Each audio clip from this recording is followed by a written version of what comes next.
Sooner or later, a storm will come for you. It is one of the few guarantees in this life. A financial storm, a health storm, a storm in your relationships. It will arrive, unannounced and unforgiving, and it will test the very foundations of who you are. And in that moment, when the winds of adversity are howling and the rains of pressure are beating down upon you, you will not rise to the level of your hopes. You will fall to the level of your training. Most people have no training. They spend their entire lives decorating the rooms of their house, their career, their possessions, their social image, but they never, ever inspect the foundation. And so, when the storm inevitably hits, they are shattered, they are scattered, they are broken. This is not a lecture about how to avoid the storms. You cannot. This is a lecture on how to build an internal fortress so strong, a mind so unshakable, that when the storms do come, you do not just survive them, you endure them, you learn from them, and you emerge on the other side, stronger than before. What we are about to discuss are the 7 disciplines for architecting that fortress. This is not about motivation, it is about construction. If you are tired of being a victim of your circumstances and are ready to become the architect of your own character, then your work begins now. At the dawn of each new day, every one of us is presented with a fundamental and life-altering choice. It is a quiet choice, made not with a grand announcement for the world to hear, but in the silent, solitary chambers of our own mind. It is the choice between 2 distinct and divergent paths. The first path is wide. It is comfortable. It is well trodden by the great masses of people. It is the path of ease today. It is the path of the snooze button, the path of the comfortable distraction, the path of the convenient excuse. It is the path of choosing what is easy now. But we must be ruthlessly honest about the destination of this path. The path of ease today leads, with an inevitable and unforgiving certainty, to a life of difficulty tomorrow. It is the path of short-term comfort that leads to a final destination of long-term regret. And then there is the second path. This path is different. It is narrower. It is steeper. It is at first more difficult. It is the path of discipline today. It is the path of choosing the productive discomfort of waking up early, of facing the difficult task, of pushing through the resistance. It is the path of choosing what is hard now, and the destination of this path is equally certain. The path of discipline today leads to a life of strength, of freedom, of options, and of profound and unshakable peace forever.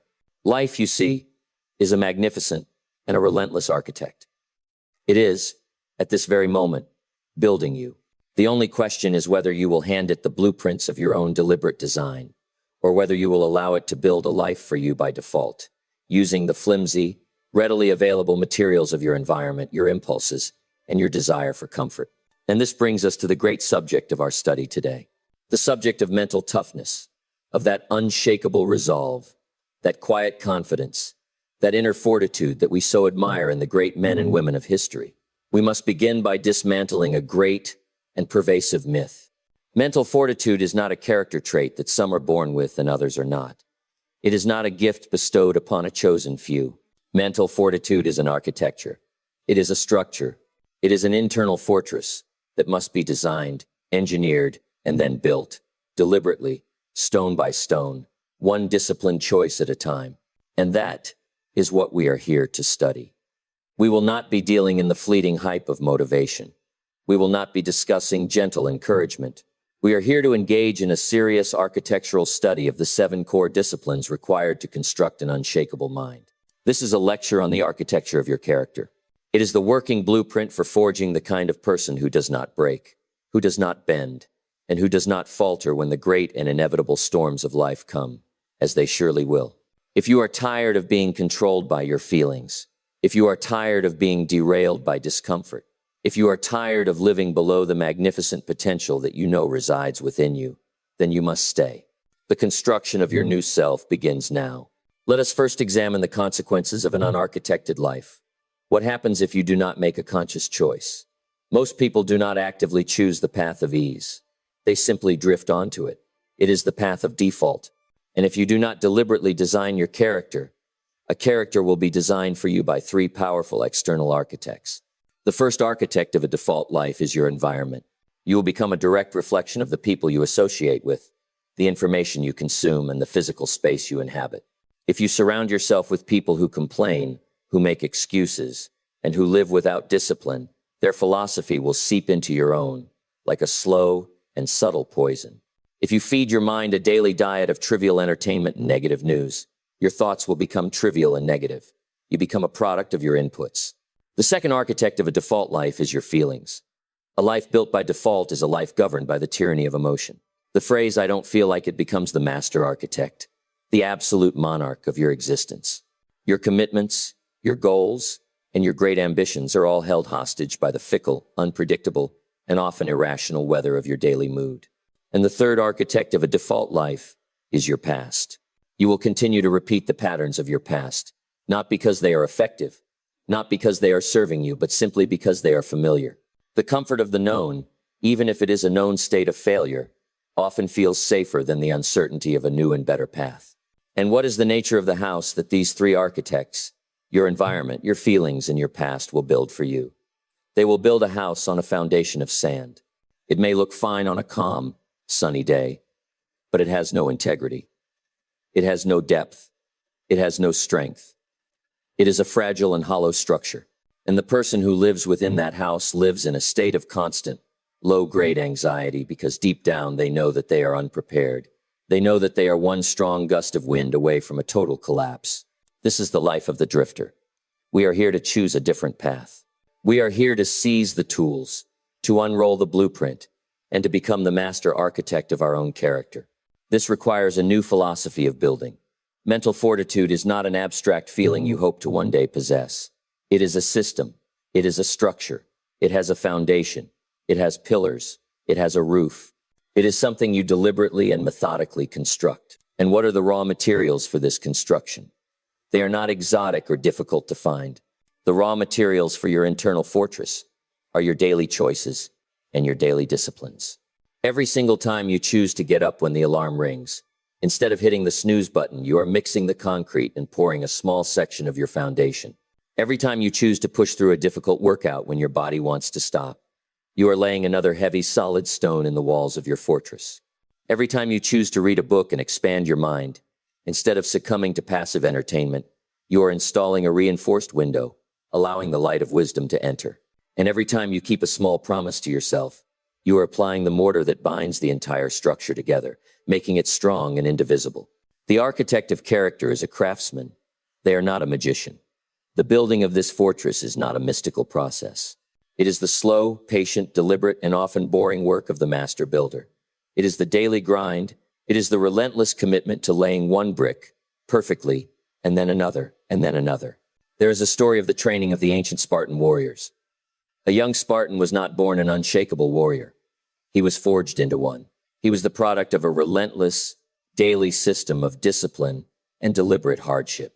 From his earliest days, his comforts were stripped away. He was taught to endure the cold, the hunger, the pain. He was taught to speak the truth, to honor his word, and to place the needs of the group above his own. His strength was not a gift of the gods. It was an architectural achievement. It was the result of a system deliberately designed to produce a specific kind of character. We must become the Spartans of our own internal world. We must have the courage to design a system for ourselves that strips away our own weakness and forges our own unique brand of strength. And that is what the 7 disciplines we are about to study represent. They are the blueprint for your fortress. They are the 7 load-bearing pillars of this new internal architecture. Our first pillar will be the discipline of a definite purpose. This is the blueprint itself, the clear and compelling vision for the fortress you intend to build. For toughness without a target is just pointless aggression. Our second will be the art of deliberate discomfort. This is the quarrying of the stone. It is the difficult, daily labor of choosing the hard path that makes you stronger. Our third will be the discipline of emotional sovereignty. This is the calm and steady command of the architect on the construction site, the art of leading your feelings instead of being led by them. Our fourth will be the principle of self-governance. This is the assertion of the authority of the architect over the lazy and comfort-seeking impulses of the work crew. Our fifth will be the architecture of environment. This is the strategic selection of your building site and the deliberate cultivation of the people, the places, and the information that will support your construction. Our sixth will be the discipline of silent execution. This is the work itself, not the talk about the work. It is the quiet laying of the bricks, day after day, without the need for an audience. And our seventh and final pillar will be the virtue of integrity. This is the ultimate quality of the finished structure, the unshakable strength that comes from becoming a person whose word is bond, especially to themselves. This is not a lecture about finding strength. It is a lecture about building it.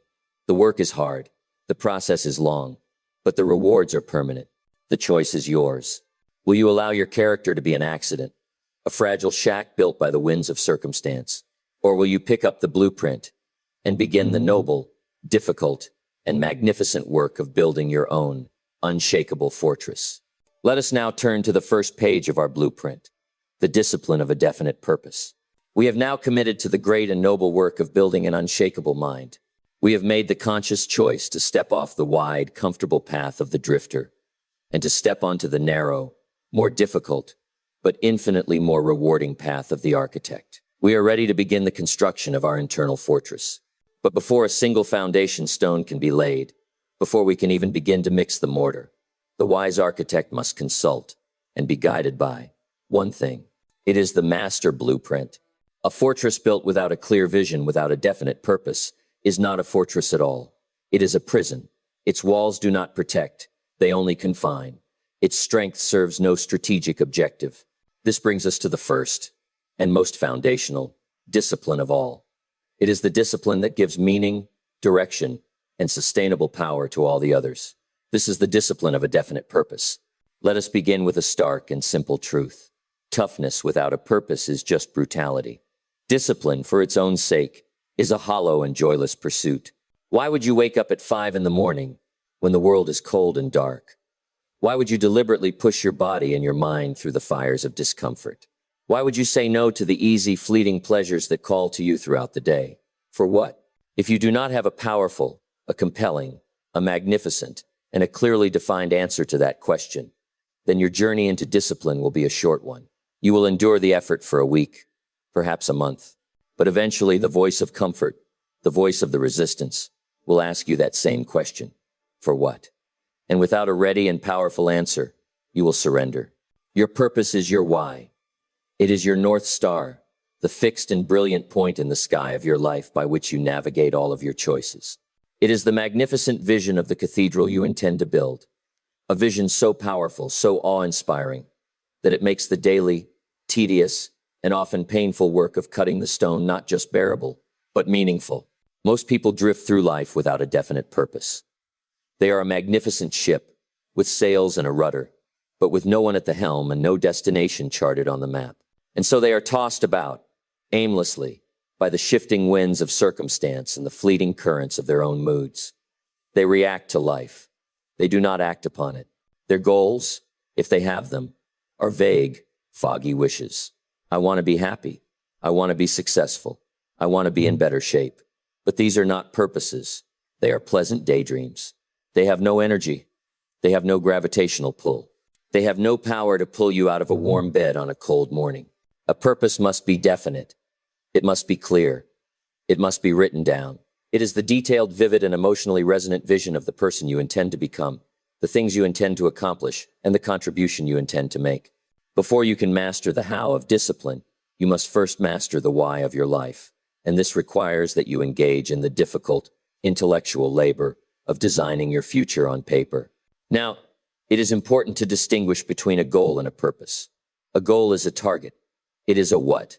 I want to earn $100,000 this year. I want to lose 20 pounds. These are good. They are necessary, but they are not enough. A purpose is the reason behind the goal. It is the why. I want to earn $100,000 this year so that I can provide my family with a life of security and create the freedom to pursue my life's work. I want to lose 20 pounds so that I can have the boundless health and vitality to be an active and present parent to my children for the next 30 years. Do you feel the difference? A goal is a target on a wall. A purpose is the fire in your heart that gives you the strength to draw the bow. An archer can have the strongest bow in the world and the straightest and sharpest arrows. But if there is no target to aim at, all of that magnificent strength and all of that fine-tuned precision is utterly useless. Your purpose is the target. Your discipline is the strength with which you draw the bow. The two are inseparable. Now, the power of a definite purpose is not just emotional. It is practical and almost scientific. First, your purpose is the ultimate source of fuel for endurance. The journey of building an unshakable mind, as we will discuss, is a journey of deliberate discomfort. There will be pain, there will be resistance. Willpower, as we know, is a finite battery. It will run out. A powerful purpose is an infinite power source. It is the why that allows a human being to endure almost anyhow. When the pain of the workout becomes intense, it is the vision of your future, healthy self that allows you to do one more repetition. When the fear of making the difficult sales call arises, it is the vision of the business you are building that allows you to pick up the phone. Purpose is the fuel that allows you to push through the pain barrier again and again. Second, your purpose is a powerful filtering mechanism. A clear, written purpose acts as the great, simplifying filter for your life. It makes decision-making simple. For every opportunity, every distraction, every request for your time and energy, you now have only one simple and powerful question to ask. Does this move me closer to my definite purpose, or does it move me further away? If the answer is further away, then the answer to the request must be an immediate and guilt-free no.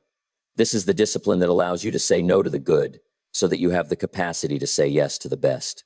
It is the tool that allows you to practice the law of the vital few.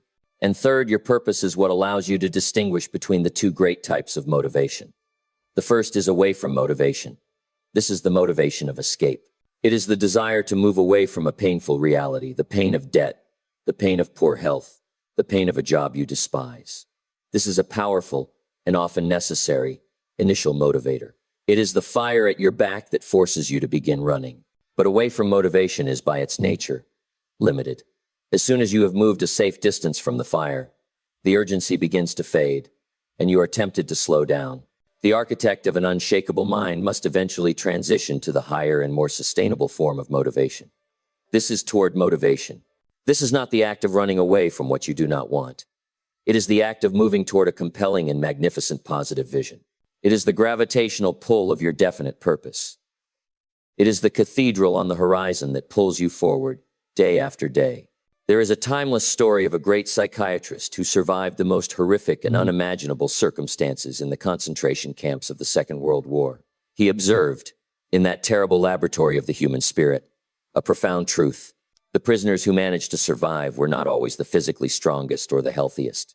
They were the ones who had a why. They were the ones who held, in the core of their being, a definite purpose that they had yet to fulfill, a loved one they had to see again, an unfinished book they had to write, a great work they had yet to perform.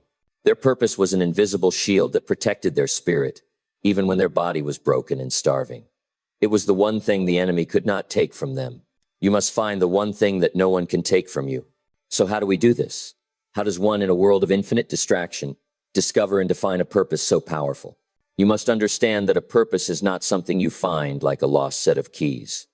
A purpose is not discovered. It is designed. It is decided.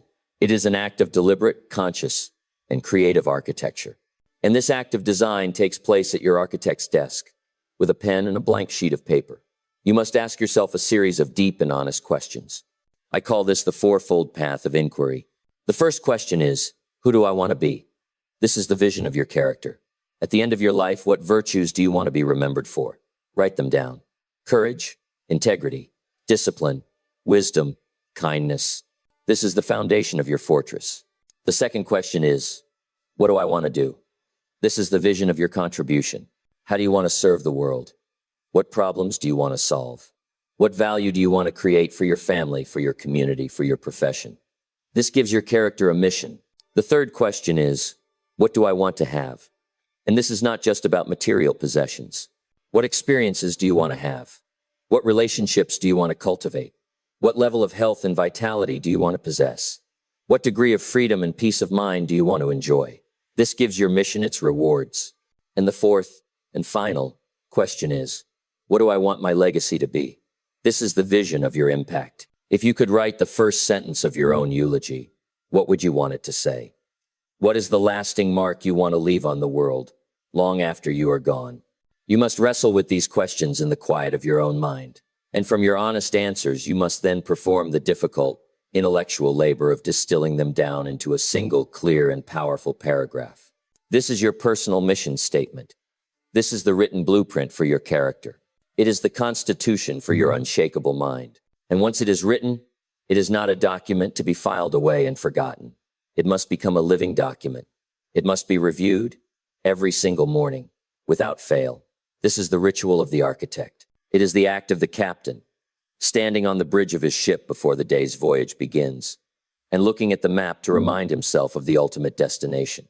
This daily review is what keeps your why at the forefront of your mind, a constant and powerful presence that will inform every choice you make throughout the day.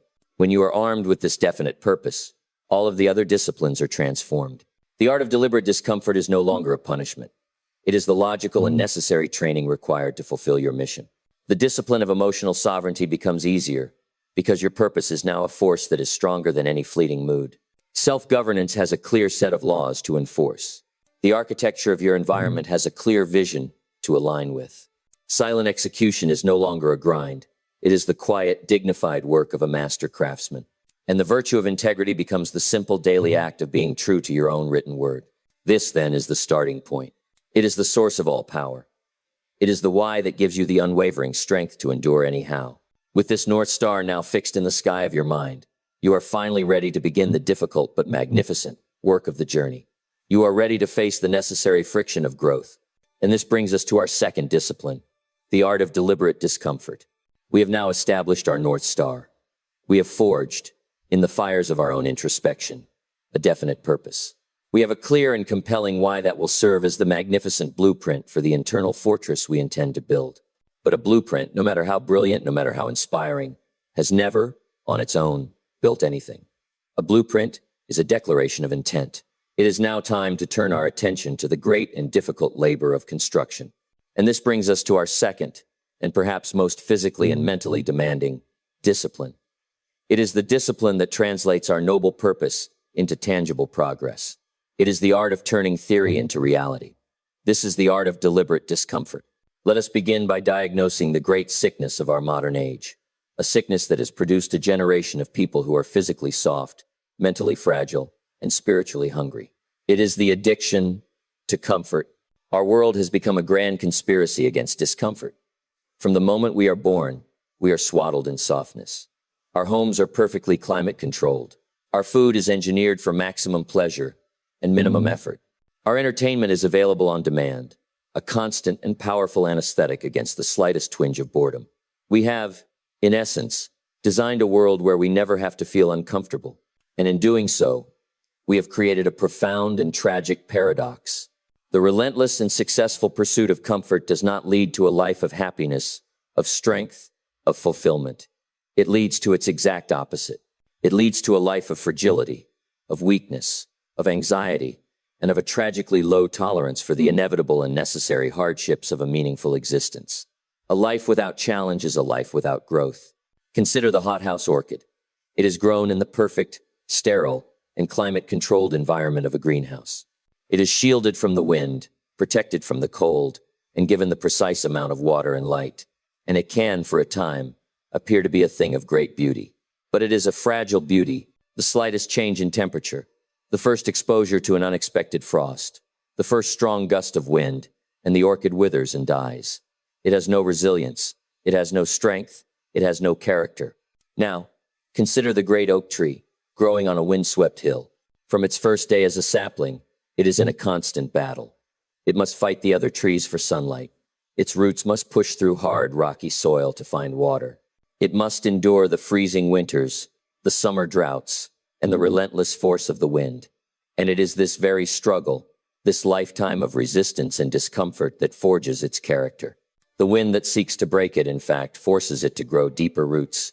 The struggle for sunlight forces it to grow taller and stronger. It is made magnificent by its hardship. You must decide. Will you architect a life of the hothouse orchid or a life of the mighty oak? If your choice is the oak, then you must learn to embrace the very forces you have been taught to avoid. You must learn the art of deliberate discomfort. This requires a complete and total reframing of your relationship with difficulty. For most people, the feeling of discomfort is a signal to stop.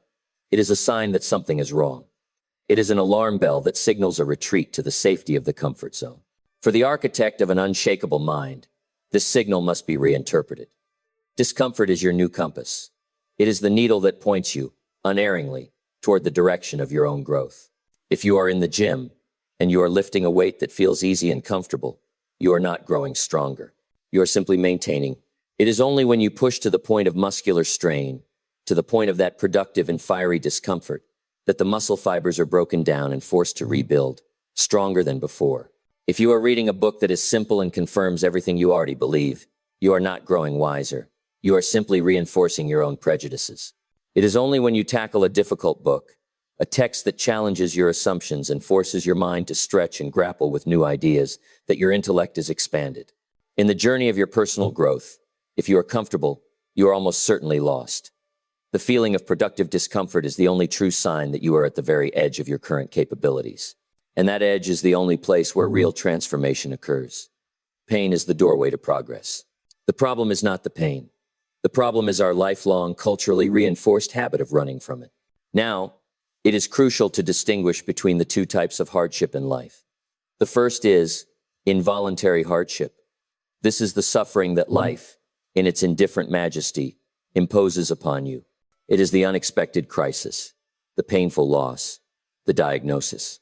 This kind of hardship can, if you are unprepared, break you. The second is voluntary hardship. This is the art of deliberate discomfort. This is the difficulty that you choose. It is the cold shower. It is the intense workout. It is the early morning when you would rather be sleeping. It is the difficult conversation you choose to have. By deliberately and systematically exposing yourself to these small, chosen, and controlled hardships, you are performing a profound act of psychological training. You are vaccinating your spirit against the great, involuntary hardships of life. You are teaching your mind and your body, in small and manageable doses, that you can endure. You are robbing misfortune of its greatest weapon, which is not the hardship itself, but your fear of it. The great thinkers of the past understood this art. The ancient Stoic philosophers would, from time to time, deliberately practice poverty. They would sleep on the hard floor. They would eat the simplest of meals. They would wear the plainest of clothes, even when they were men of great wealth and influence. Why? Not because they had a love of suffering, but because they were training their minds. They were teaching themselves that they could not only survive hardship, but that they could maintain their internal peace and their character in the midst of it. They were, through deliberate discomfort, building an unshakable mind. So how do we, in our modern world, practice this ancient and powerful art? We must build our own gymnasium of the spirit, with 3 distinct arenas of practice. The first is the physical arena. This is the most straightforward, and often the best place to begin, for the mind and the body are inextricably linked. The discipline you build in the body will transfer to the mind. The first battle of the day is with the alarm clock. That single moment, in the warm, dark comfort of your bed, when the alarm sounds, that is your first daily sparring partner. The voice of comfort, the resistance, will present a masterful case for the snooze button. To choose to rise, immediately and without negotiation, is your first victory of the day. It is a declaration that your purpose is stronger than your comfort, and that small, difficult victory sends a ripple of strength through your entire being for the rest of the day. The second physical practice is deliberate exertion. You must, on a regular basis, push your body to the edge of its perceived limits. You must learn the difference between the voice that says, "I am in pain," and the voice that says, "I am uncomfortable." You must learn to find the quiet satisfaction in that final difficult repetition, in that final lung-burning sprint. You are teaching your mind that its initial assessment of your limits is a lie. The second arena is the mental arena. Here, the discomfort is more subtle, but equally important. The primary practice in this arena is to face the most difficult task first. At the beginning of your workday, there is always one task that you are resisting more than any other. It is the difficult phone call. It is the blank page of the report you have to write. It is the complex problem you have been avoiding. The habit of most people is to procrastinate on this task, to do the easy, trivial things first, while the shadow of the difficult task looms over their entire day, draining their mental energy. The architect of an unshakable mind does the opposite. They eat the frog. They attack the most difficult, most resisted task first thing in the morning, when their willpower is at its peak. This act of courage builds immense mental momentum and self-respect. The second mental practice is the discomfort of sustained, uninterrupted focus. In our world of constant distraction, the act of sitting in a quiet room, with no phone, no email, and focusing on a single, important task for 90 minutes is a profoundly uncomfortable act. Your mind will scream for the distraction it is addicted to. To resist this pull, to hold your focus, is a powerful form of mental strength training. And the third arena is the emotional arena. This is where you practice facing the discomforts of human interaction. It is the practice of having the uncomfortable conversation. It is the discipline of speaking the truth, with kindness but without hesitation, when it would be easier to remain silent. It is the practice of receiving criticism without becoming defensive, of listening for the truth in what is being said, instead of just protecting your ego. In all three arenas, the physical, the mental, and the emotional, the goal is normalization.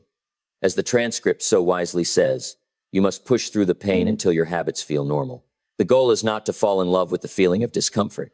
The goal is to repeat the action in the face of the discomfort so many times that the discomfort signal itself begins to weaken. Your nervous system adapts. The action that once felt impossibly hard becomes, through repetition, simply what you do. It becomes your new normal. When you commit to this discipline, you will discover that the strength you build in one arena transfers to all the others. The discipline you forge by forcing yourself out of bed in the morning will show up in how you handle a difficult negotiation at work. The resilience you build by pushing through a hard workout will show up in how you respond to a personal crisis.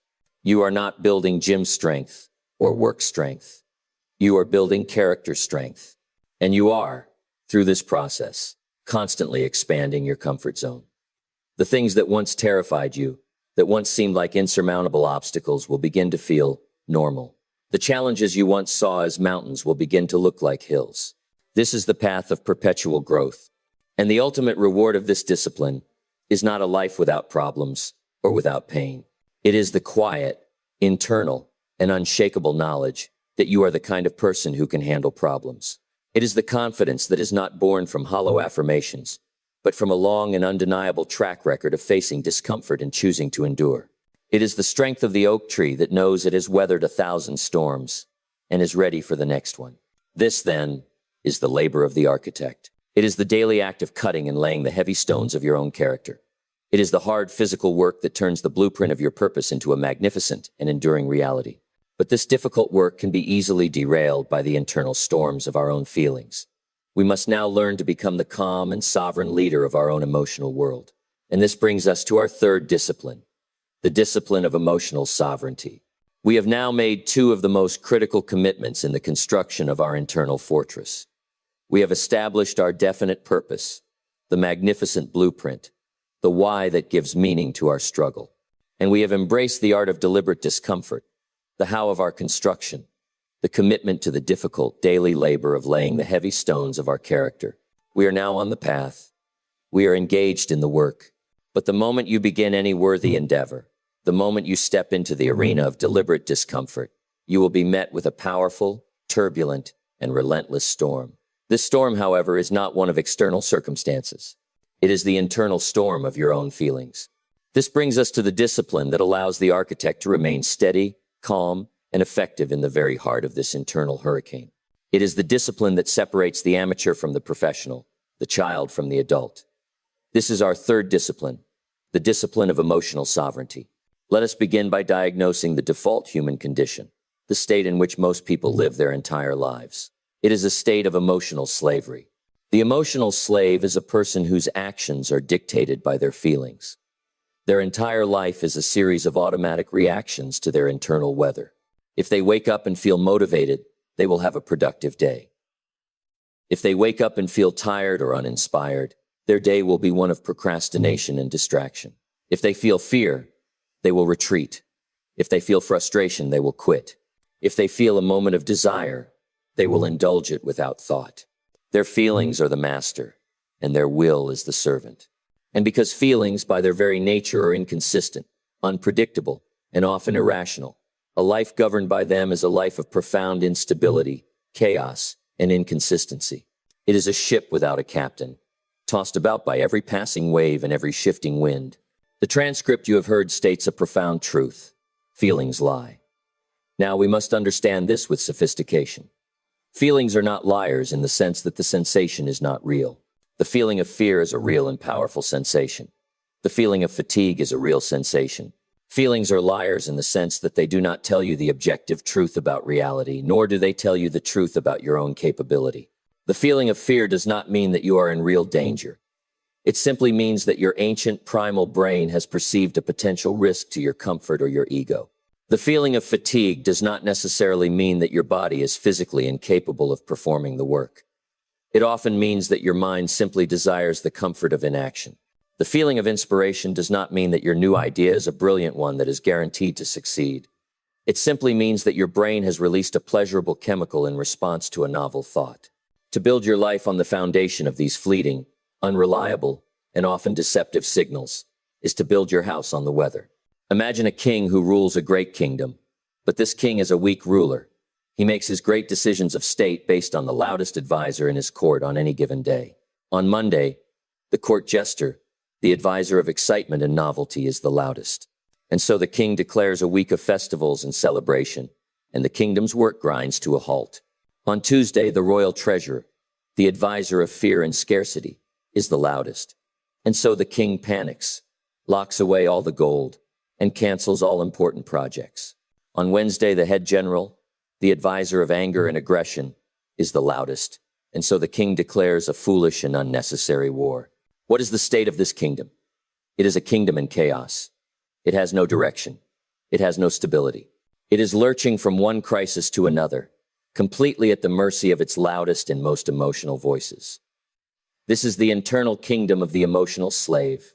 The discipline of emotional sovereignty is the art of becoming a wise and steady king of your own inner world. The sovereign ruler does not banish his advisors. He does not pretend they do not exist. He understands that each of them provides valuable information. He listens, with a calm and detached wisdom, to all of them. He listens to the jester of excitement. He listens to the treasurer of fear. He listens to the general of anger. And then he turns, not to them, but to the kingdom's written constitution, his definite purpose, his core values, and he makes the final decision himself, based not on the noise of the moment, but on the timeless principles of his rule. This brings us to the great philosophical shift that underpins this entire discipline. It is the act of the great separation. You must, through disciplined practice, learn to create a space between the feeling and your response. And in that space lies your freedom and your power. This space is created by the profound and life-altering realization: I am not my feelings. I am the one who is aware of my feelings. You are not the storm. You are the vast, calm, unshakable sky in which the storm of emotion is occurring. The storm will pass. The sky remains. To identify yourself with a temporary feeling is to make yourself as small and as volatile as that feeling. To identify yourself as the consciousness that is observing the feeling is to connect with a source of deep and abiding strength. When you have made this great separation, you can then begin to practice the great reinterpretation. You will cease to see your emotions as commands, and you will begin to see them as feedback. The emotional slave hears the command: I feel fear, therefore I must retreat. The emotional sovereign receives the feedback: I feel fear. This is valuable data. This signal tells me that what I am about to do is important, that it lies outside my current comfort zone, and that I must therefore proceed with an extra measure of courage and focus. The emotional slave hears the command: I feel frustrated, therefore I must quit. The emotional sovereign receives the feedback: I feel frustrated. This data tells me that my current strategy is not working. It is a signal to pause, to analyze, and to find a new and more intelligent approach. Do you see the power of this reinterpretation? You are no longer a victim of your emotions. You are a student of them. You are an architect, using the data from your internal sensors to make better and more informed design choices. And from this reinterpretation comes the great reversal. The transcript states it with perfect clarity. Action creates emotion, not the other way around. The emotional slave waits for the feeling in order to act. They wait to feel confident before they make the sales call. They wait to feel motivated before they go to the gym. And they spend most of their lives waiting. The emotional sovereign acts in order to generate the feeling. They understand that confidence is not a prerequisite for the courageous act. Confidence is the reward for the courageous act. They understand that motivation is not the cause of the workout. It is the child of the workout. The feeling of momentum and inspiration shows up after you have pushed through the initial resistance, not before.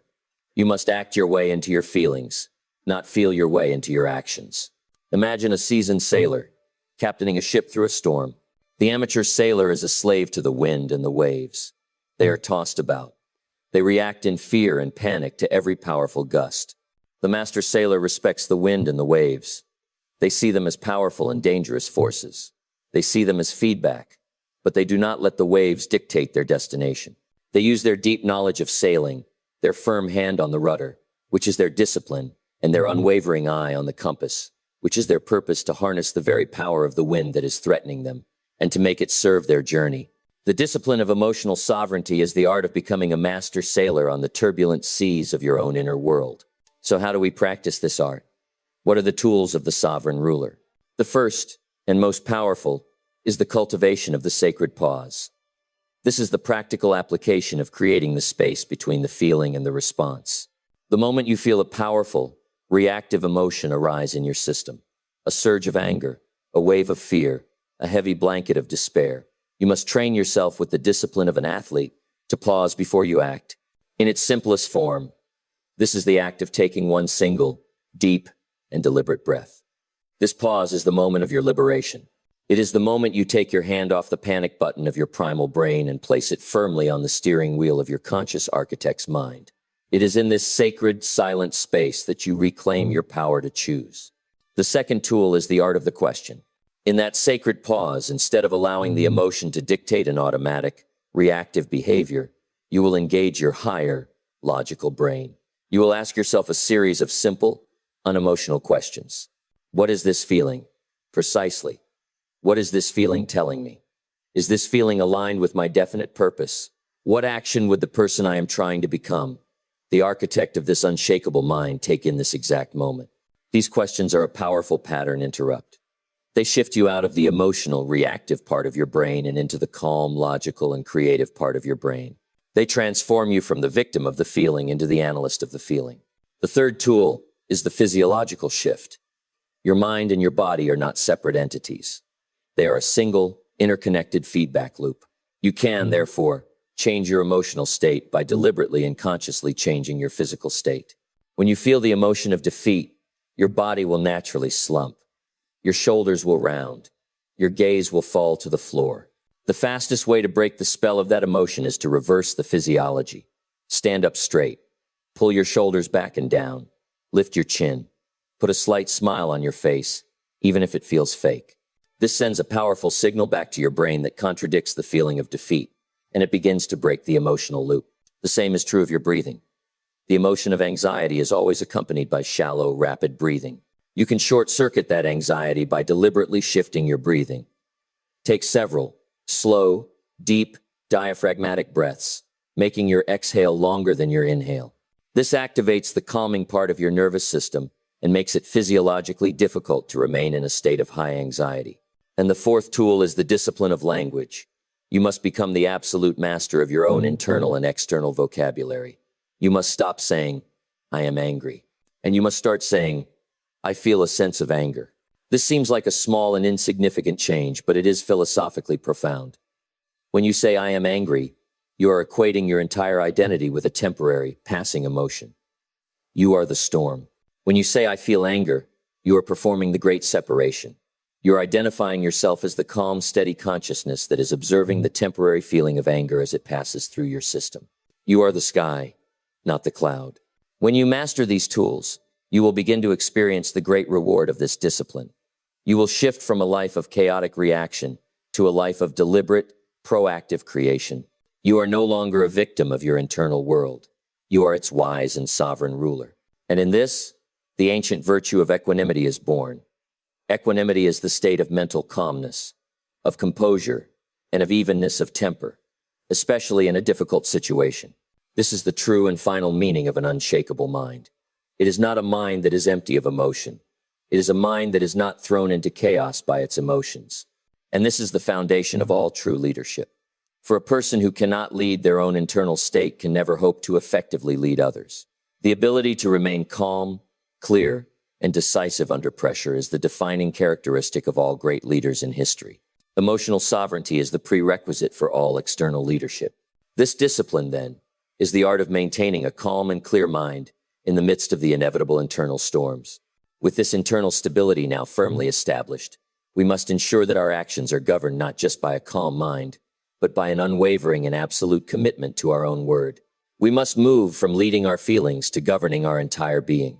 And this brings us to our fourth discipline, the principle of self-governance. We have now journeyed deep into the internal landscape of the architect.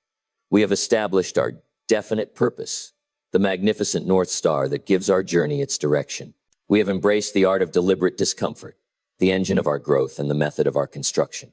And we have cultivated emotional sovereignty, the profound skill of becoming the calm, steady captain in the midst of our own internal storms.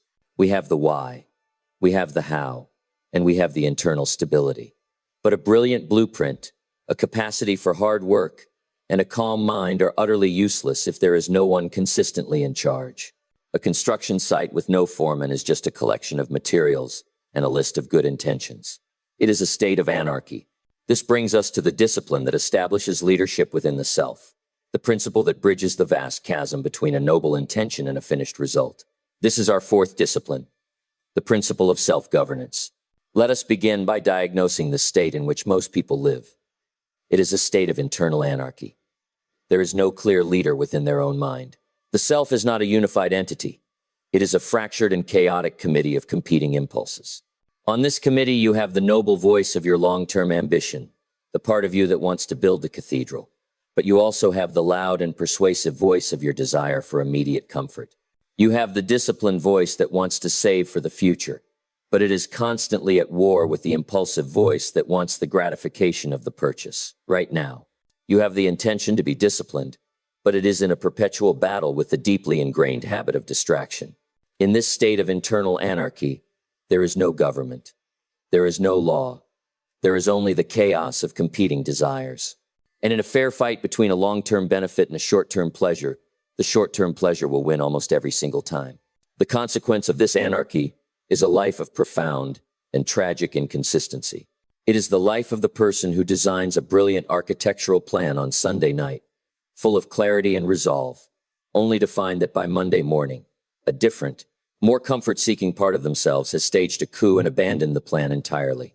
It is a life of constant, broken promises to the self.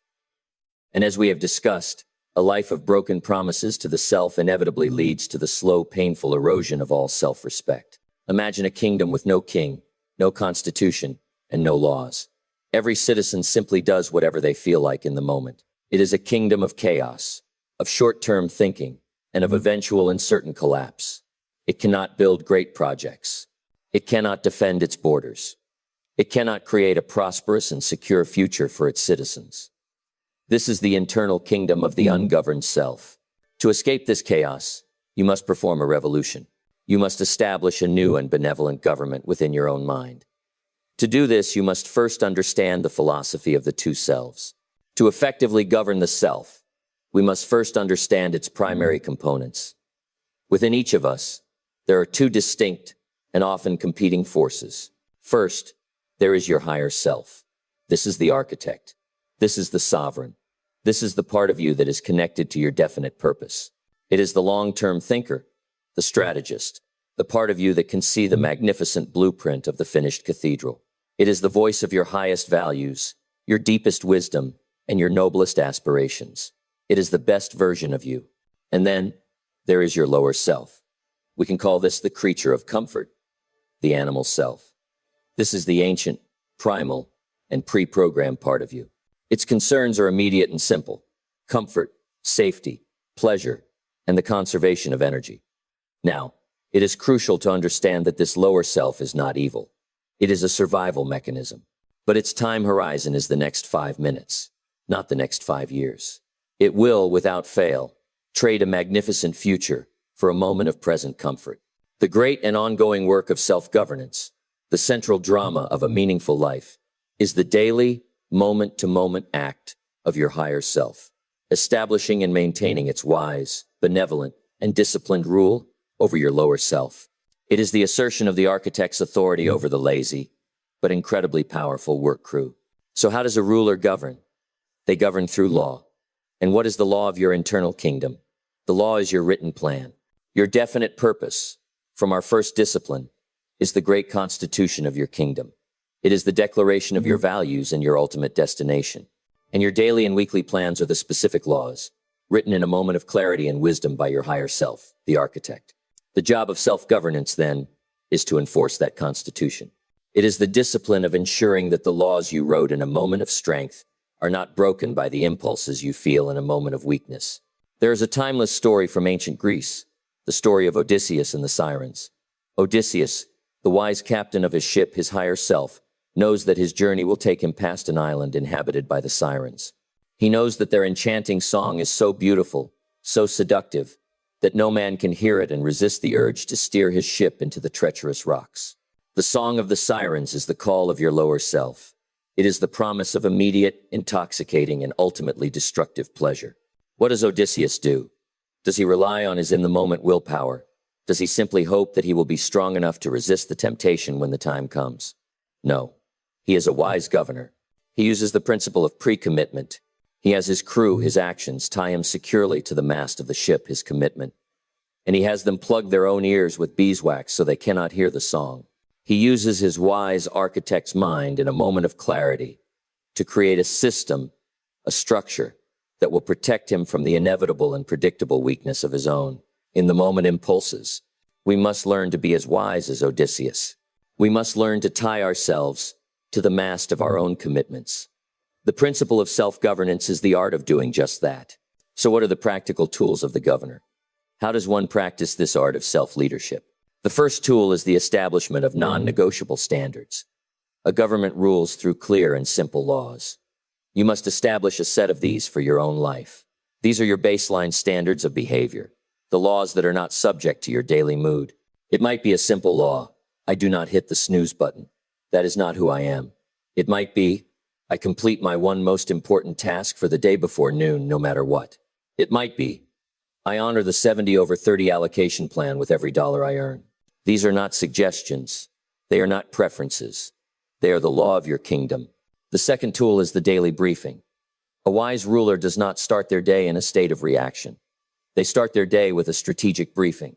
This is the practice of reviewing your constitution, your definite purpose, and your written plan every single morning without fail. It is the act of reminding yourself of the laws of your kingdom before the chaos of the day and the whispers of your lower self begin.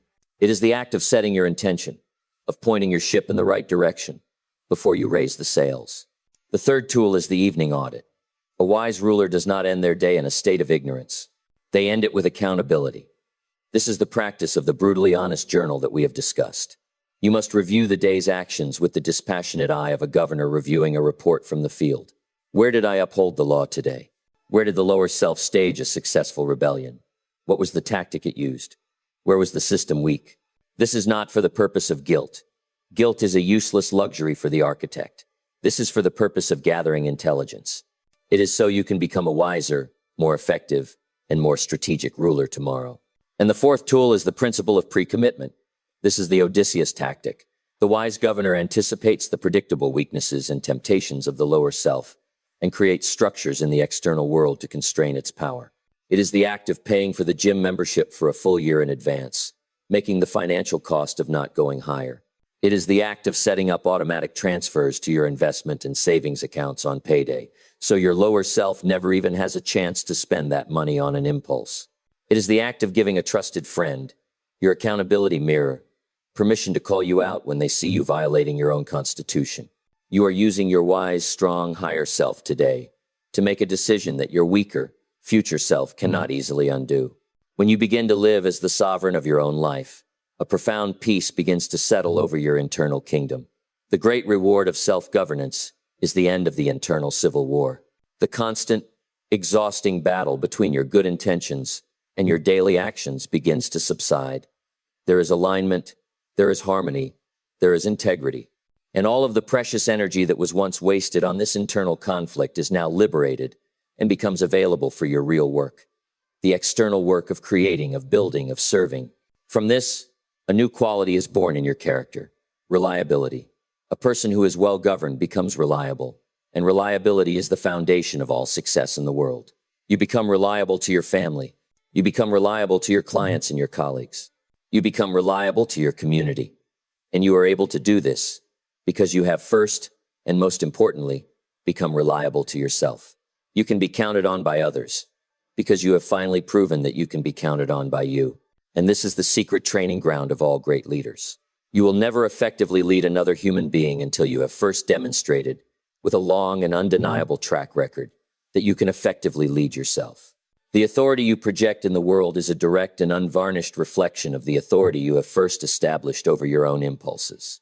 The principle of self-governance, then, is the active leadership component of the unshakable mind. It is the discipline that ensures the blueprint is followed, that the laws are upheld, and that the cathedral is actually built.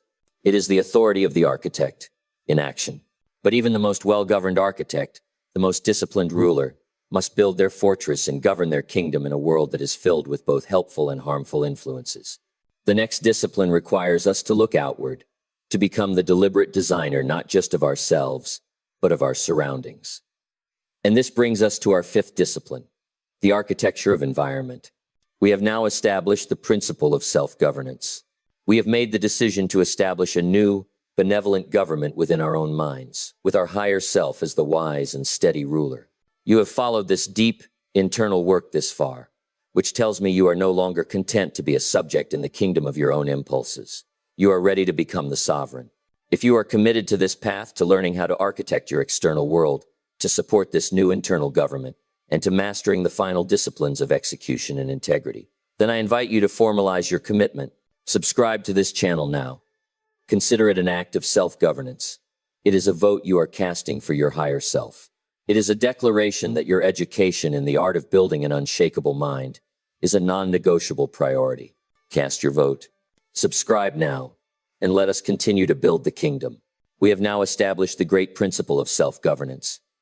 We have declared ourselves the sovereign ruler of our own internal kingdom, the calm and steady captain of our own ship. We have committed to the daily act of enforcing the wise constitution of our higher self over the fleeting impulses of our lower self. But even the most disciplined and resolute captain is profoundly affected by the sea upon which he sails. The most masterful ruler is influenced by the kingdom they govern. We do not exist in a vacuum. We are in a constant and dynamic relationship with the world around us. This brings us to the fifth, and perhaps most humbling, of our 7 disciplines. It is the discipline that requires us to look beyond our own will and to acknowledge the immense power of external forces. It is the discipline of becoming a master not just of ourselves, but of our surroundings. This is the architecture of environment. Let us begin by dismantling a heroic and deeply flawed myth that our culture celebrates. It is the myth of pure willpower. This myth tells us that a truly strong person, a person of unshakable will, should be able to thrive in any environment. It tells us that discipline is a pure contest of your internal resolve against external temptation. It is the idea that you should be able to sit in a room full of distractions and remain focused through sheer force of mind. It is the belief that you should be able to maintain a perfect diet while your kitchen is filled with junk food. This philosophy, while it sounds noble, is a recipe for failure. It is like trying to stay dry in the middle of a torrential downpour without an umbrella, believing that your willpower alone should be enough to repel the rain. It is a philosophy of arrogance, and it fails to respect a fundamental law of human nature. That law is this: you do not rise to the level of your goals. You fall to the level of your environment. Let me say that again. You do not rise to the level of your goals. You fall to the level of your environment. Your environment is constantly sending thousands of subtle and not so subtle signals to your brain every single second of the day. It is shaping your thoughts, your desires, and your habits, whether you are conscious of it or not. Your willpower, as we know, is a finite and depletable resource. It is like a muscle that gets tired with use. Your environment's influence, on the other hand, is a constant, relentless 24/7 force. In a direct, long-term battle between your finite willpower and your constant environment, the environment will always win. Imagine you are given 2 identical healthy seeds, both containing the potential to grow into a magnificent oak tree. The first seed is planted in a small, cramped pot with poor, unnutritious soil. It is kept in a dark room with no direct sunlight and is watered inconsistently. The second seed is planted in a vast, open field with rich, fertile soil. It is bathed in abundant sunlight and receives regular, life-giving rain. Now, at the end of 5 years, which of these 2 seeds will have grown into a strong and thriving tree? Was it a matter of the seed's willpower? Did the first seed simply not want it enough? Of course not. The outcome was almost entirely predetermined by the environment in which it was placed. We are all seeds, containing within us a magnificent potential. The great and humbling work of the architect is to stop blaming the seed for its lack of growth and to start taking absolute responsibility for the quality of the soil in which it is planted. The discipline of the architecture of environment is the art of becoming the master gardener of your own life. To do this, we must first deconstruct what environment truly means. It is not just one thing. It is three distinct, interacting domains that are constantly shaping you. The first is your physical environment, the architecture of your space. There is a profound and cyclical relationship between your inner world and your outer world. Your physical space is a direct reflection of your mental state, and your mental state is a direct reflection of your physical space. A cluttered, chaotic, and disorganized room will inevitably produce a cluttered, chaotic, and disorganized mind. A clean, orderly, and purposeful space will cultivate a clear, orderly, and purposeful mind. The master architect of an unshakable mind understands this, and they use their physical environment as a tool. They do not leave it to chance. The core philosophy of this design is to manipulate friction. You must deliberately design your physical space to increase the friction for your undesired habits, and to decrease the friction for your desired habits. If your goal is to read more, do not hide your books on a dusty shelf. You will decrease the friction by placing a good book on your pillow each morning when you make your bed, and another on the coffee table where the remote control used to be. If your goal is to eat a healthier diet, you will increase the friction for failure by purging your kitchen of all junk food, and decrease the friction for success by having healthy, prepared snacks readily available. If your goal is to practice a musical instrument, you will not keep it in its case in the back of a closet. You will place it on a stand in the middle of your living room, making it almost impossible to ignore. This is not a trick. It is intelligent design. You are using your environment to do the heavy lifting, to gently guide your future, less disciplined self toward the correct choice. The second domain is your informational environment, the architecture of your input. There is an old saying, you are what you eat. This is true not just for your body, but for your mind. The information you choose to consume is the food for your thoughts, and the quality of your thoughts will determine the quality of your life. Most people consume a daily diet of mental junk food. It is a diet of negative news, of celebrity gossip, of endless trivial social media feeds, and of passive, numbing entertainment. This diet produces a mind that is anxious, that is cynical, that is distracted, and that is weak. The architect of an unshakable mind becomes a ruthless and deliberate curator of their informational diet. They understand that their mind is a sacred garden, and they are the gatekeeper. They choose with conscious intent to consume information that is nourishing, that is challenging, that is inspiring, and that is directly aligned with their definite purpose. This is a discipline of subtraction. It is the courage to unplug from the 24-hour news cycle. It is the wisdom to unfollow the accounts that feed you a diet of envy and outrage. It is the discipline to unsubscribe from the useless email lists that clutter your inbox. It is the choice to replace an hour of passive television with an hour of active reading, to turn the noise of the radio into the wisdom of an audiobook. You are the architect. You control the inputs. The third, and by far the most powerful, domain is your social environment, the architecture of your association. There is a law of human nature so powerful that it can override almost all of your other intentions. It is the law of association, which states, you are the average of the 5 people you spend the most time with.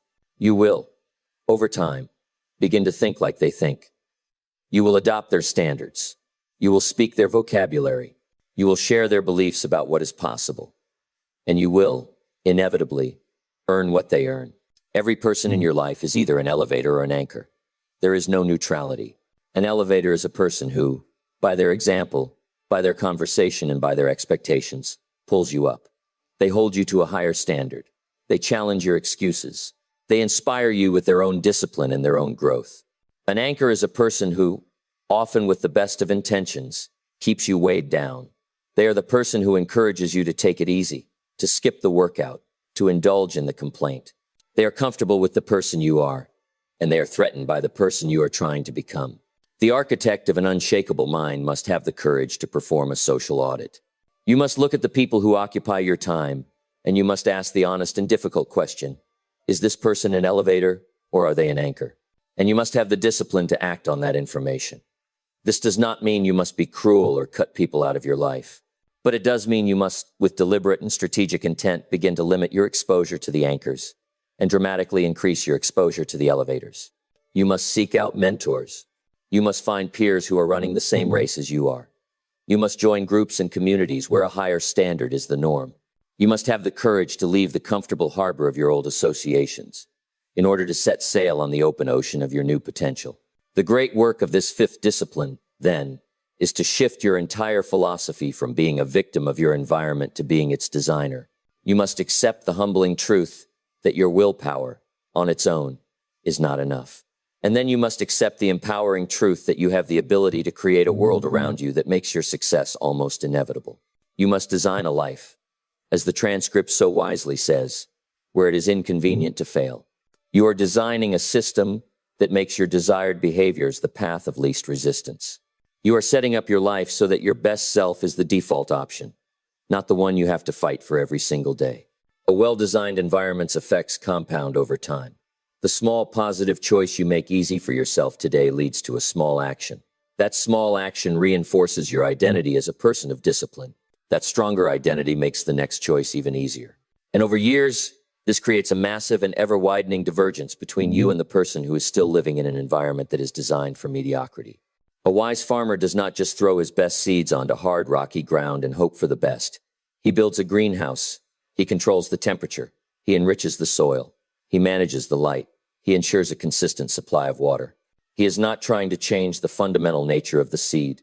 He is creating the perfect conditions for the seed to express its highest and most magnificent potential.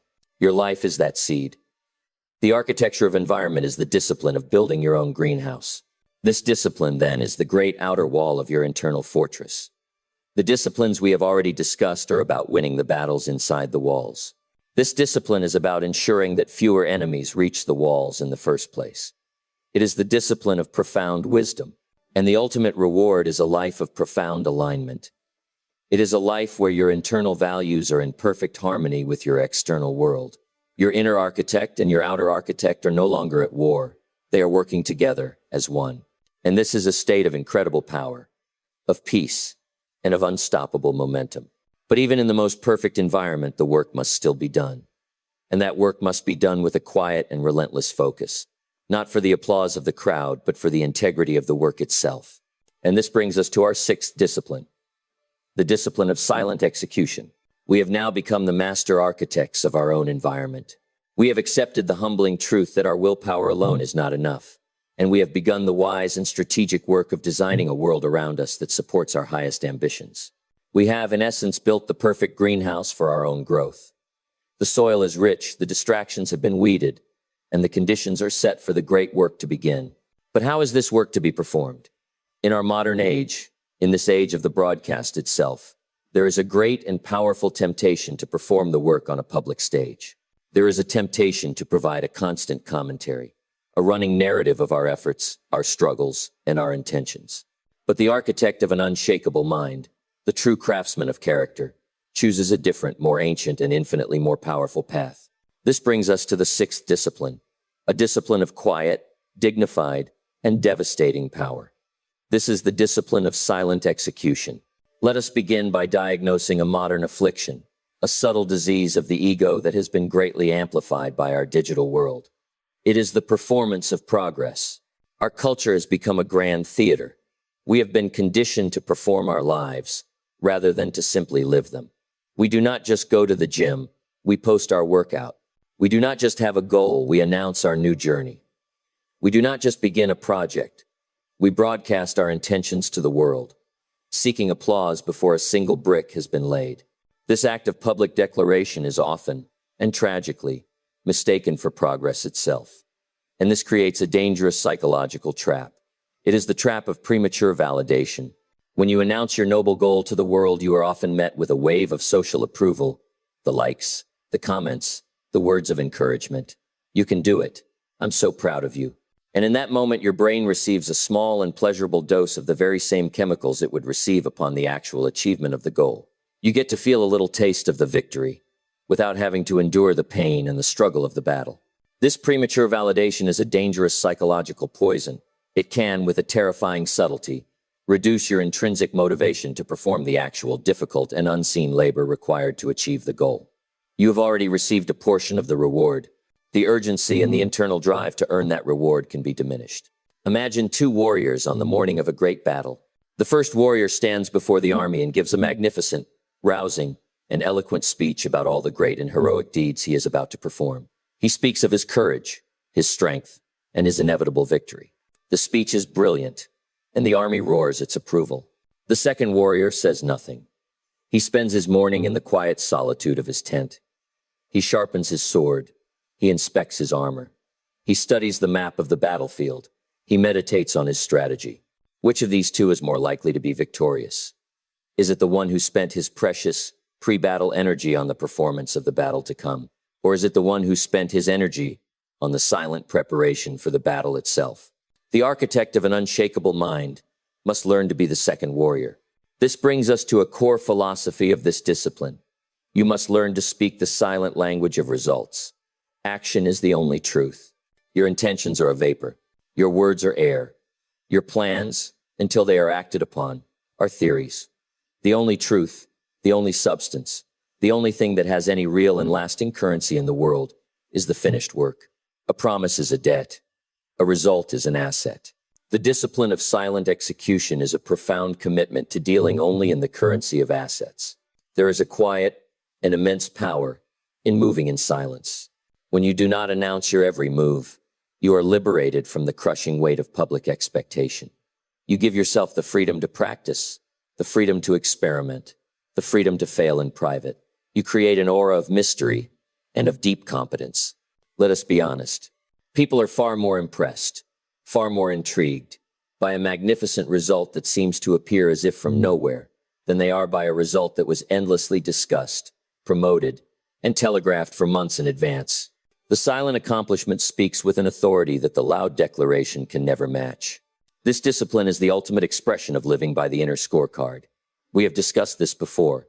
The outer scorecard is the scorecard of applause, of validation, of public opinion. It is a fickle and unsatisfying master. The inner scorecard is your own, private, non-negotiable standard of excellence. It is your commitment to your definite purpose. When you commit to silent execution, you are making a profound statement. You are saying, my only required audience is my own standard. The only applause I need is the quiet, internal nod of self-respect that comes from knowing I have done the work to the best of my ability. Your satisfaction comes from the integrity of the work itself, not from the world's reaction to it. Imagine a master craftsman in his workshop. He does not invite the entire village to watch him saw the wood, to sand the joints, or to apply the finish. That work is a private, sacred, and often frustrating communion between the craftsman and his materials. It is a process of intense focus, of small failures, of quiet adjustments. It is the unseen work. He only opens the doors to his workshop when the piece is finished. And when he does, the finished work, the beautiful table, the perfectly balanced chair, it speaks for itself. It speaks of his skill, of his patience, of his dedication, of his philosophy. It needs no introduction. It needs no explanation. It needs no defense. The work is its own silent and irrefutable argument. You must learn to let your finished work be your argument. So how do we practice this difficult and countercultural discipline? The first tactic is to adopt the 90-10 rule of communication. For any significant goal or project you undertake, you will make a private commitment to spend 90% of your energy on the direct execution of the work and a maximum of 10% of your energy on communicating about it. For most people, especially in the age of the personal brand, this ratio is dangerously inverted. They spend 90% of their energy crafting the narrative about the work and only 10% on the work itself. You must reverse this. The second tactic is to put your new, important endeavors into stealth mode. This is a powerful practice. When you begin a new project, a new habit, a new course of study, you will make a conscious and deliberate decision not to speak about it to anyone, or perhaps only to a single, trusted mentor or accountability partner. You will keep it in the silent laboratory of your own effort until you have reached a significant, predetermined milestone. Perhaps it is the first draft of the manuscript. Perhaps it is the first 30 days of the new habit. Perhaps it is the first working prototype. This practice does two magnificent things. First, it starves your ego's needy desire for premature validation. It forces you to fuel your efforts with the pure, clean, and powerful energy of your own why, your own definite purpose. Second, It protects your fragile, nascent project from the winds of other people's opinions, their doubts, and their well-intentioned but often unhelpful advice. You are building your sapling in a protected greenhouse, allowing it to grow strong before you expose it to the open weather. The third tactic is the show, don't tell method of communication. When you are in a position where you are required to report on your progress to a boss, to a client, to a team, you must train yourself to communicate not with stories and explanations, but with data and demonstrations. Instead of saying, I've been working really hard on the new proposal and I think it's going to be great, you will learn to say, here is the first draft of the new proposal. I would appreciate your feedback on the financial projections on page 3. Do you see the difference? The first is a plea for validation. The second is a confident presentation of the work. You are letting the work itself be the center of the conversation. You are showing, not telling. And the fourth tactic is the cultivation of the internal celebration. You must learn to become your own source of acknowledgement. When you finish a difficult task, when you push through the resistance, when you honor your commitment on a difficult day, you must learn to pause, to acknowledge that private victory to yourself, and to feel the quiet, profound satisfaction of a job well done. This is not an act of ego. It is the act of closing the feedback loop of intrinsic motivation. It is you, the architect, giving an appreciative nod to your own disciplined work crew. When you commit to this discipline, a new and unshakable form of confidence is born. The confidence that comes from talking a good game is brittle and hollow. It is the confidence of the performer, and it is terrified of being tested. But the confidence that is forged from a long and undeniable history of silent, consistent, and completed work is solid steel. It is not an act you put on. It is a fact you have earned. It is the quiet, internal knowledge of your own capability. A person who produces results without the need for announcement develops a unique kind of professional gravity. People are drawn to them. Their opinion, when they choose to give it, carries more weight. Their silence becomes more powerful than another person's speech. Their authority is not something they have to claim. It is something that is naturally granted to them by the evidence of their own substance. This is the ultimate freedom. When your validation comes from the integrity of your own work, you are liberated from the violent emotional roller coaster of public opinion. Praise does not inflate you, and criticism does not deflate you. You are anchored to the truth of your own execution. The discipline of silent execution, then, is the mark of the master. It is the discipline of the architect who is so confident in their blueprint, and so deeply engrossed in the sacred work of building, that they have neither the time nor the need for idle talk. But even the most silent and dedicated architect must ensure that the fortress they are building is founded upon a bedrock of truth. We must now turn our attention to the final and most personal discipline of all, the one that ensures that the entire magnificent structure is not, in the end, built upon a lie. And this brings us to our seventh discipline, the virtue of integrity. We have now journeyed to the final and most sacred chamber of our internal fortress. We have laid the 6 great load-bearing pillars of an unshakable mind. We have forged a definite purpose, our North Star. We have embraced the art of deliberate discomfort, the engine of our growth. We have cultivated emotional sovereignty, becoming the calm captain of our own inner world. We have established the principle of self-governance, the rule of our higher self over our lower impulses. We have become the architects of our environment, designing a world that supports our ambitions. And we have committed to the discipline of silent execution, letting our results be our only argument. We have built a magnificent and powerful structure of discipline, but there is one final, binding, and almost spiritual element that must be infused into every stone, every joint, and every foundation of this fortress. Without this final element, the entire structure, no matter how impressive it may appear from the outside, is nothing more than a hollow, fragile, and soulless shell, destined to crumble under the first real test of its character. This is the mortar that holds all the other disciplines together. This is the seventh and final discipline. It is not just a practice, it is the ultimate prize. This is the virtue of integrity. To understand integrity, we must go to the very root of the word. It comes from the word integer, which means to be whole, to be complete, to be untouched, to be undivided. Integrity, therefore, is the state of being whole. It is the profound and beautiful alignment between your values, your thoughts, your words, and your actions. It is the state in which there is no gap between the person you claim to be and the person you actually are. The opposite of integrity is the state in which most people live. It is the state of being a fractured self. The fractured self is a person at war with themselves. Their values say one thing: my health is the most important thing to me, but their actions say another, as they reach for the junk food and hit the snooze button. Their words say one thing: I will start my new plan on Monday, but their deeds on Monday morning say another. This internal division, this lack of wholeness, is the ultimate source of all personal weakness, of all anxiety, and of all self-contempt. It is a life of internal friction, where one part of you is constantly trying to move forward, while another part is pulling you backward. It is an exhausting and tragic way to live. Imagine a great and magnificent bell. It is cast from the finest bronze and polished to a brilliant shine.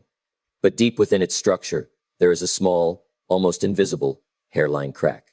And now, when the bell is struck, what sound does it produce? It does not produce the clear, resonant, and beautiful tone for which it was designed. It produces a dull, dissonant, and ugly thud. The crack has destroyed its purpose. Integrity is the quality of being without cracks. A person of integrity is a person who rings true in the world. Their life produces a clear and resonant sound because their actions and their values are in perfect harmony. The foundation of all relationships you will ever have in your life, with your family, with your colleagues, with your community, is the relationship you first have with yourself. And the currency of that primary relationship is the promise. Every time you set a goal, every time you make a commitment, every time you declare your definite purpose, you are making a sacred promise to the most important person in your life, yourself. Now, consider what happens when you break that promise. In the moment, it may seem like a small thing. You promised yourself you would wake up at 5 a.m., but in the warm comfort of your bed, you negotiate with yourself and hit the snooze button. It feels like a small, harmless compromise, but it is not. Every time you break a promise to yourself, you are performing a small act of self-betrayal. You are teaching the deepest part of your being that your word is not bond. You are demonstrating, with your own actions, that your commitments are flexible, that your values are negotiable, and that your highest self can be easily overthrown by the demands of your lower, comfort-seeking self. Each of these small betrayals is a withdrawal from your internal account of self-respect.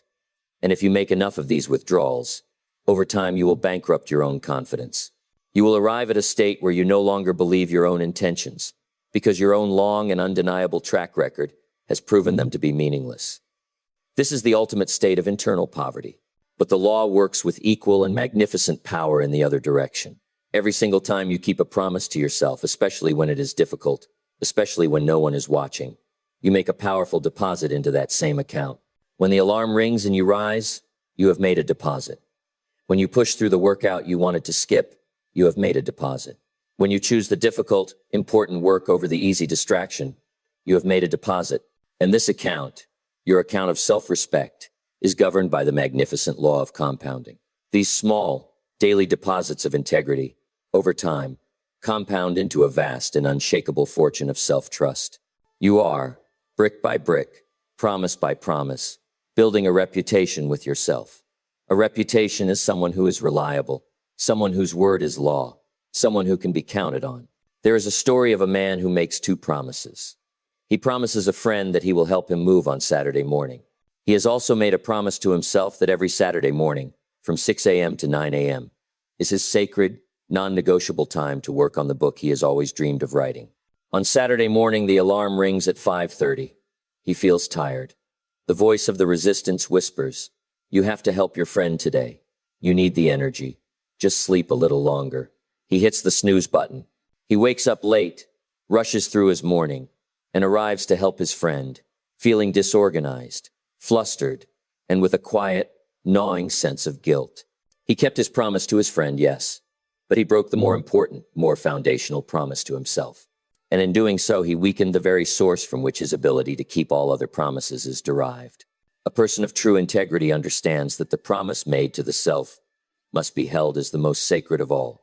For it is the integrity of your own internal government that gives you the strength and the clarity to be a person of your word in the external world. Now, let us see how this master virtue of integrity is not a separate discipline, but the active living ingredient within all the other six. Integrity is the force behind your definite purpose. It is the integrity to choose a purpose that is true to your highest values and your deepest potential, not just a purpose that is fashionable, easy, or profitable. Integrity is the fuel for the art of deliberate discomfort. It is the integrity to keep your word to yourself, to face the necessary difficulty, even when it hurts, because your commitment is stronger than your comfort. Integrity is the guide for your emotional sovereignty. It is the integrity to act based on your commitments, not on your fleeting feelings. It is the unwavering alignment of your actions with your stated values, regardless of the turbulent weather of your internal world. Integrity is the very definition of self-governance. The daily practice of self-governance is the moment-to-moment practice of integrity. It is the higher self, the architect, enforcing the constitutional promises it has made without compromise. Integrity is the blueprint for your architecture of environment. It is the integrity to design a world around you that reflects your true goals, not your secret weaknesses. It is the refusal to live a lie, where you publicly state that you want one thing, but you privately surround yourself with the people, the places, and the things that lead to another. And integrity is the soul of silent execution. Silent execution is the purest expression of integrity. You are doing the work not for the applause, not for the validation, but for the sake of the work itself, for the alignment with your own internal standard of excellence. The work is true because you are true. Do you see? Integrity is not a separate pillar that you add to the others. It is the quality of the stone from which all the other pillars must be carved. Without integrity, discipline is just a rigid and soulless set of rules. With integrity, discipline becomes the joyful, powerful, and authentic expression of your truest and highest self. The ultimate reward of this entire philosophy, the final prize of building an unshakable mind, is the birth of character. And character is simply a reputation. The virtue of integrity is the lifelong art of building a magnificent and unimpeachable reputation with the most important person you will ever have to answer to, yourself. And when you have this, when you have built this internal state of wholeness, of undividedness, of profound self-trust, a new power emerges in your life. It is a quiet power. It is an authority that does not need to be announced. A person of integrity walks into a room, and their presence has weight. Their word is trusted, not because of their title or their wealth, but because it is known, at an intuitive level, that their word is bond. Their life rings true. This is the ultimate freedom. It is not just the freedom from things, from debt, from a bad job, from the opinions of others. It is the freedom to be a certain kind of person. It is the freedom to be a person of your word. The freedom to be a person who is whole. The freedom to be a person whose life, like a magnificent and flawless bell, produces a clear, resonant, and beautiful sound in the world. This, then, is the capstone of our architecture. It is the quality that makes the fortress not just strong, but magnificent. It is the light that shines from within the finished cathedral. With these 7 disciplines now understood, with our architectural blueprint complete, we are now fully armed. We are ready to leave the classroom of philosophy and to step onto the great and noble construction site of our own lives. We are ready to make our final choice and to begin the work. And so, our architectural study comes to its close. We have journeyed together from the foundational principles of purpose to the capstone virtue of integrity. We have stood in the design room and we have drafted, in meticulous detail, the complete and unabridged blueprint for an unshakable mind. Let us, for one final moment, stand back and review the magnificent and integrated structure we have designed. For these are not 7 separate, disconnected ideas. They are the interlocking, load-bearing pillars of a single, powerful, and cohesive internal fortress. We began where all great construction must begin, with the blueprint itself. We established the discipline of a definite purpose, our magnificent and compelling why, the North Star that gives all of our subsequent efforts their meaning and their direction. With our purpose clear, we then committed to the difficult but necessary labor of the quarry. We embraced the art of deliberate discomfort, the engine of our growth, the philosophy of choosing the hard path now, to build a life of strength and freedom forever. As we began this difficult work, we turned our attention to the internal construction site. We cultivated the discipline of emotional sovereignty, becoming the calm and steady captain in the midst of our own internal storms, learning to lead our feelings instead of being ruled by them. And we asserted the captain's authority through the principle of self-governance, the profound commitment to ensure that our highest self, the architect, is always at the helm, enforcing the constitution of our own commitments. With our internal government established, we then looked outward. We became the masters of our world through the architecture of environment, the wise and strategic design of our physical, informational, and social spaces to support our highest ambitions. We then refined the nature of the work itself, committing to the quiet power of the discipline of silent execution. The art of letting our finished work, not our loud intentions, be our only argument. And finally, we bound the entire magnificent structure together with the unbreakable mortar of the virtue of integrity. We committed to becoming a person who is whole and undivided, a person whose word is bond, especially and most importantly, to themselves. Do you see the architecture? It is a complete and holistic system for the forging of a superior character. Each pillar reinforces the others. Your purpose fuels your ability to endure discomfort. Your emotional sovereignty makes self-governance possible. Your architected environment makes all the other disciplines easier to practice. It is a fortress designed for life. And the central, undeniable message that underpins this entire philosophy is this: mental fortitude is not a gift, it is a construction. Character is not a trait, it is an achievement. An unshakable mind is not something you are born with. It is something you must choose to build. And so, with this knowledge now firmly in your possession, with the blueprint now clear in your mind, you find yourself standing, once again, at the great crossroads we spoke of at the very beginning. From this moment forward, you can no longer claim the comfort of ignorance. You have seen the two paths with perfect clarity, and now you must choose. The first path is the path of the amateur builder. It is the path of most people. He takes the blueprint, he admires it, and then he places it on a shelf. He chooses to build his house with the flimsy, easy-to-use materials of comfort, of excuses, and of delay. He builds a house of immediate gratification, and for a time, on the calm, sunny days of life, his house looks fine. It is a house built on sand. The second path is the path of the architect. It is the path of the master craftsman. He takes the blueprint, and he begins the difficult work. He chooses to build his house with the heavy, difficult, but enduring stones of discipline, of discomfort, and of integrity. The work is slow, it is arduous, it is, from day to day, unglamorous, but he is building his house on rock. And the storms of life, as we have now established with certainty, are not a matter of if, but of when. The rains of adversity will fall, the winds of crisis will blow, and the floods of pressure will rise and beat against those two houses. And the first house, the house built on the sand of ease and excuses, will fall, and great will be its fall. It will be washed away, leaving behind nothing but the bitter, muddy foundation of regret. But the second house, the house of the architect, the fortress built on the rock of discipline, will stand. It may be battered, it may be tested, but it will not fall. It will not be unshaken, but it will be unshakable. You will build one of these two houses with your life. You cannot avoid it. You will experience one of two pains: the sharp, temporary, and productive pain of building with stone, or the dull, permanent, and destructive ache of watching your flimsy house be washed away. Discipline weighs ounces. Regret weighs tons. Today, at this moment, you must choose your building material. This philosophy, this entire lecture, is worthless if it remains a collection of ideas on a screen. Its magnificent power is only unlocked through the friction of application. The work of the architect does not begin tomorrow. It does not begin next week. It begins in the very next hour, with the very next choice that you make.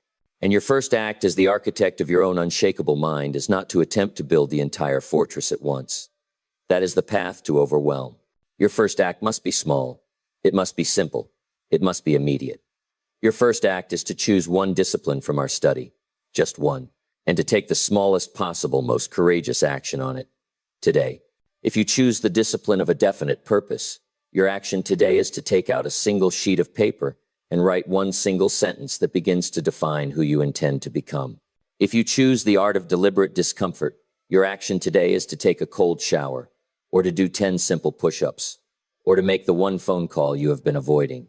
If you choose the virtue of integrity, your action today is to keep one small promise to yourself that you would normally break. Choose your first stone, and lay it now. This is how the cathedral of your character is built. Not with grand heroic leaps, but with the quiet, consistent, and daily discipline of laying one stone perfectly and then another and then another. Our study is now at an end. But your work, your great and noble work, is just beginning. The blueprint is in your hands. The choice is before you. The tools are yours, and the storms are coming. Go and build a fortress. This philosophy is worthless if it remains a theory. Its only value is in its application.